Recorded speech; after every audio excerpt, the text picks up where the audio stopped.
Hello everyone. So my name is Erwin Thomas Wilson. So today we will be talking about an interesting legal principle that every lawyer, not only lawyer, everybody should know about. It's a person's fundamental right, and that uh, principle is known as double jeopardy. So fundamental right, which is guaranteed under Article 20, Clause 2 of Constitution of India, incorporates the principle of authorized convict or double jeopardy, which means that a law must not be punished must not punish a person twice for the same offense.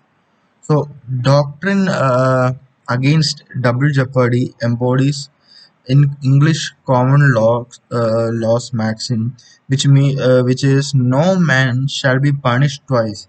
It if it appears to be to the court that it is for the one and the same cause. So it also follows the principle uh, odi altrum partem rule, which means that no person can be punished for the same offense more than one. So, and if a person is is punished twice for the same offense, it is termed as double jeopardy. So, let's move further and see what is the meaning of jeopardy. So the word jeopardy refers to the danger of conviction that an accused person is subjected to when one trial for a criminal offense. So now what is the meaning of double jeopardy? So the act of putting a person through a second trial of an offense for which he or she has already been prosecuted or convicted. This is known as double jeopardy. So now we will see about Indian law and double jeopardy. So the principle of double jeopardy has always existed in India, even prior to the enforcement of Constitution of India. So uh, it was enacted in Section 26 of the earlier version of Criminal Procedure Code. That was so. This the section 403 clause 1 of the old CRPC, that is the 1898 version, and it was mentioned in that, and also in section 300 of the new amended criminal procedure code 1973.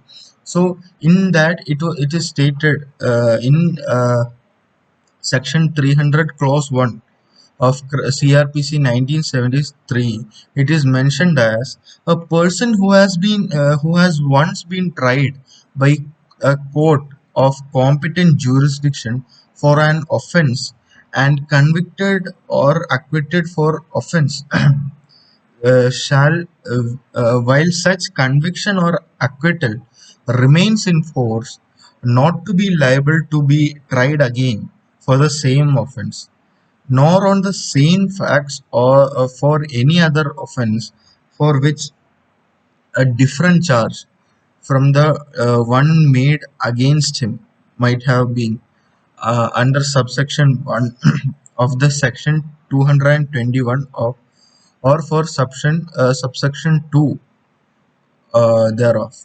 So it is to be noted that the Code of Criminal Procedure recognize both the pleas of authorized acquit as well as authorized convict.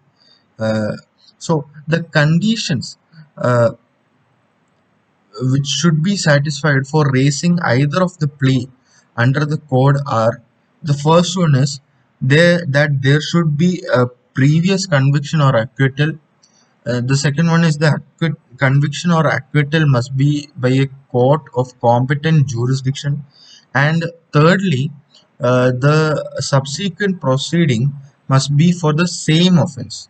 So the what do you mean by the same offense? So the expression same offense shows that the offense for which the accused shall be tried and the offense for which he is again being tried must be identical and based on the same set of facts. So uh, now let's see the constitutional implication of double jeopardy. So in Constitution of India, double jeopardy is incorporated under Article 20 Clause 2, and that is one of the fundamental right of the Indian Constitution. So the features of fundamental right, as we all know, have been borrowed from US Constitution, and the concept of double jeopardy is also one of them. So Article 20 of the Indian Constitution pro- provides protection in respect of conviction for offences, and Article 20 Clause 2 contains the rule against double jeopardy, which says that no person shall be prosecuted or punished for the same offence more than once. So now let's see. A uh, very popular question regarding to double jeopardy is that can different charge is laid for the same action or same offense. So doctrine against double jeopardy in the Constitution of India article says that no person shall be prosecuted and punished for the same offense more than once.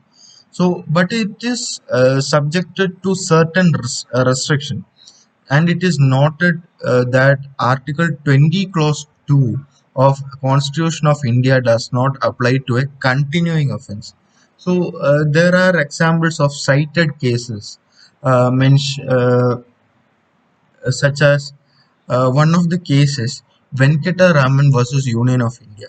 So an inquiry was made before the Inquiry Commission on the appellant under the Public Service Inquiry Act 1960, and as a result he was dismissed from the service.